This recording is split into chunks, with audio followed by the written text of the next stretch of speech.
Сәлеметсіздер ме, құрметті оқушылар? 7-ші сынып физика пәні. Бүгінгі сабағымыздың тақырыбы механикалық жұмыс, қуат. Сабақтың мақсаты механикалық жұмыс ұғымының физикалық мағынасын түсіндіру. Қуат ұғымының физикалық мағынасын түсіндіру. Механикалық жұмыс пен қуаттың формулаларын есептер шығаруда қолдану. Күнделікті өмірде жұмыс деген сөзді жиі естіп жатамыз. Тұрмыста және физикада жұмыс деген ұғым жиі қолданылады. Мысалы, адамдардың да, аққан су мен соққан желдің де, құмырсқа мен бал арасының да, құлаған денелердің де жұмысы туралы айтуға болады. Физика жұмыс ұғымына толық анықтама береді. Мысалы, физиканың механика деп аталатын бөлімінде белгілі бір күш әрекетінен дене орын ауыстырса ғана жұмыс істеледі деп айтады. Сонымен күш әрекетінен дене орын ауыстырғанда атқарылатын жұмыс механикалық жұмыс деп аталады. Механикалық жұмыс деп денеге түсірілген күштің осы күш әсерінен дененің орын ауыстыру модулінің көбейтіндісіне тең скаляр шаманы айтады. Жұмыс ағылшынның А әрпімен белгіленеді. Формуласы А тең болады F көбейтілген S. Осы жерден F-тің және S-тің формулаларын өрнектеп шығаруға болады.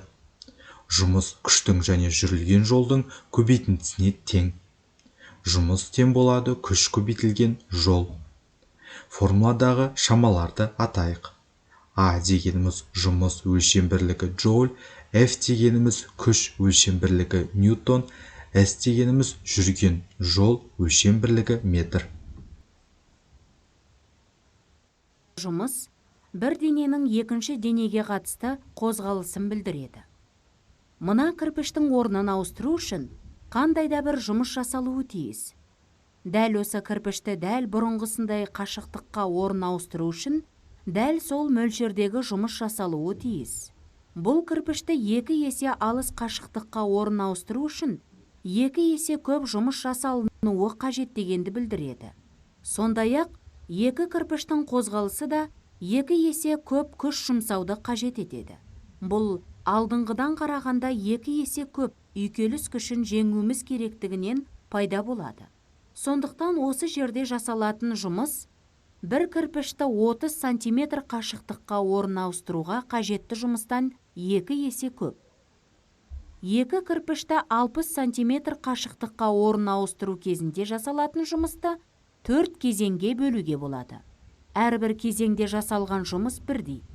Олай болса, толық жұмыс бір кірпішті 30 сантиметр қашықтыққа орын ауыстыру кезінде жасалатын жұмысқа қарағанда 4 есе артық. Жұмыстың бірлігі 19 ғасырда өмір сүрген ағылшын ғалымы джоульдің құрметіне джоуль деп алынған. Халықаралық бірліктер жүйесінде Си системасында 1 ньютон көбейтілген метр 1 джоульға тең. Жұмыстың джоульден үлкенде кішіде бірліктері бар. Ол 1 кило джоуль, 10-ның 3 дәрежесіндегі джоуль, 1 милли джоуль, 10-ның минус 3 дәрежесіндегі джоуль және 1 микро джоуль, 10-ның минус 6 дәрежесіндегі джоуль. Жүзінде ғалымдар әдетте халықаралық бірліктер жүйесін Си қолданады. Бұл жүйеде жұмыстың өлшем бірлігі 1 джоуль. Жұмыс деп 1 ньютон күш денені 1 метр қашықтыққа қозғалтуын айтамыз. Бір тақта шоколадын көтеру үшін бізге шамамен 1 ньютон күш қажет. Сондықтан 1 джоуль жұмыс, ол шоколадты 1 метр биіктікке көтеру үшін жасалатын жұмыс. Жұмыс ағылшынның А әрпімен белгіленеді, яғни ол скаляр шама. Формуласы А тең болады F көбейтілген S. Осы жердегі F-тің өзі F тең болады mg-ға тең. S-тің өзі S тең болады V көбейтілген T-ға тең. Егер дене күш әсерінен орын ауыстырса, онда механикалық жұмыс атқарылады. Дәлірек айтқанда, денеге әсер ететін күш жұмыс атқарады. Жұмыс дене әрекетінің нәтижесін сипаттайды.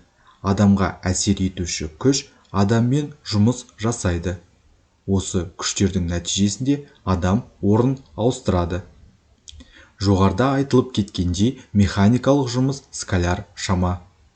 Бірінші, механикалық жұмыс күш бағыты орын ауыстыру бағытымен сәйкес келеді. Екінші, теріс механикалық жұмыс күш бағыты орын ауыстыру бағытына қарама-қарсы болады. Үшінші, механикалық жұмыс нөлге тең, күш бағыты орын ауыстыру бағытына перпендикуляр болады. Есте сақтауымыз қажет. Егер күш бар болып, орын ауыстыру жоқ болса, онда жұмыста болмайды. Егер денеге күш әсер етпесе, бірақ дене инерциясымен қозғалатын болса, мұндай жағдайда жұмыс істелді деп есептелмейді. Механикалық жұмыстың формуласын есептер шығару барысында қарастырайық. Бірінші мысал. Массасы 100 кг дене 3 метр биіктіктен құлап түсті. Ауырлық күшінің жұмысын анықтаңыздар. Берілгені массасы 100 кг, H биіктік 3 метр, G еркін түсу үдеуі 9,8 ньютон бөлінген килограмм, табу керек А. Формула А тең болады F көбейтілген S. S-ті H-пен теңестіреміз. Бірден А тең болады F көбейтілген S формуласына қоя алмаймыз, себебі бізде бұл жерде F шамасы жоқ. Сол үшін біз F тең болады mg формуласын қолданып күшті тауып аламыз. Яғни 100 килограммды көбейтеміз 9,8-ге, бізде күш шамасы 980 ньютон болады. Осы жерден механикалық жұмысты есептейміз. А тең болады 980 көбейтілген 3 метр. Жасалған жұмыс 2940 джоуль. Келесі қарастырылатын шама қуат. Техникада жұмыстың тездігі қуат деп аталатын ерекше шамамен сипатталады. Қуат жұмыстың сол жұмысты істеуге кеткен уақытқа қатынасына тең. Қуатты есептеп табу үшін жұмысты сол жұмысты істеуге кеткен уақытқа бөлу керек. Қуат ағылшынның N әрпімен белгіленеді. Формуласы N тең болады А бөлінген Т. Осы жерден жұмыстың және уақыттың формулаларын өрнектеуге болады. Қуат тарту күші мен қозғалыс жылдамдығына қалай тәуелді? Қуаттың формуласын жазып, оны келесідей түрлендіру қажет. N тең болады А бөлінген Т. А деп отырғанымыз механикалық жұмыс, оның өзі F көбейтілген S-қа тең. Сонда формула N тең болады F көбейтілген S бөлінген Т. Ал S бөлінген Т-ның өзі бізде V жылдамдыққа тең. Сонда формуламыз соңында N тең болады F көбейтілген V-ға тең болды. Әр түрлі құрылғылармен орындалатын жұмыс бірдей болса да, кейбір құрылғылар жұмысты басқаларына қарағанда жылдамырақ істеуі мүмкін. Бұл жағдайда құрылғы үлкен қуатқа ие деп айтуға болады. Кей әрекеттер энергияның тура сонша мөлшерін пайдалана отырып, яғни жұмыстың сол көлемін орындай отырып жүзеге асырылуы мүмкін. Осыған қарамастан құрылғының қуаты жұмысты орындау үшін қажетті уақытты анықтайды. Қуат жұмыстың уақытқа қатынасы екенін білдік. Яғни формуладағы шамаларға тоқталайық. N дегеніміз қуат өлшем бірлігі ватт, А дегеніміз жұмыс өлшем бірлігі джоуль, Т дегеніміз уақыт өлшем бірлігі секунд. Халықаралық бірліктер жүйесінде Си системасында қуаттың өлшем бірлігіне ватт алынған. Техникада ірірек қуат бірліктері киловатт, мегаватт жиі қолданылады. 1 мегаватт ол 10-ның 6 дәрежесіндегі ваттқа тең. 1 микроватт 10-ның минус 6 дәрежесіндегі ватт. 1 киловатт 10-ның 3 дәрежесіндегі ватт. 1 милливатт 10-ның минус 3 дәрежесіндегі ваттқа тең. Қуаттың формуласын есептер шығаруда қолдану. Екінші мысал. Желдеткіш 10 минутта 1800 джоуль жұмыс істейді. Желдеткіштің қуаты қандай? Берілгені Т тең болады 10 минут, А жұмыс 1800 джоуль табу керек. N қуат. Халықаралық бірліктер жүйесіне минутты секундқа айналдырамыз. 600 секунд. Формула N тең болады А бөлінген Т. Шешуі N тең болады 1800-ді бөлеміз 600-ге 3 ватт. Жауабы N тең болады 3 ватт.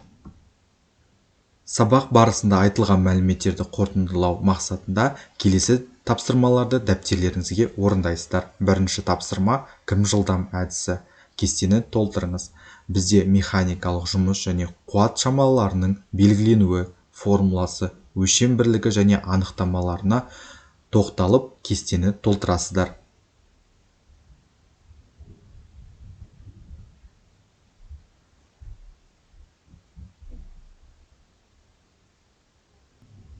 Дәптерлеріңізге орындалатын екінші тапсырма практикалық сынақ әдісі. Яғни механикалық жұмыс және қуат тақырыптарының формулаларын қолдана отырып, екі есепті шығарасыздар.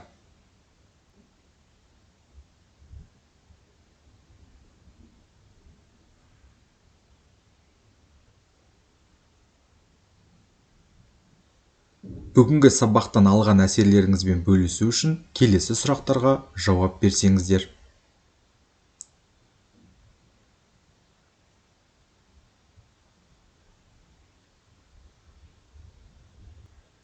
Қосымша үйге тапсырма 5-те 1-ші және 5-те 2-ші жаттығуларды дәптерлеріңізге орындайсыздар.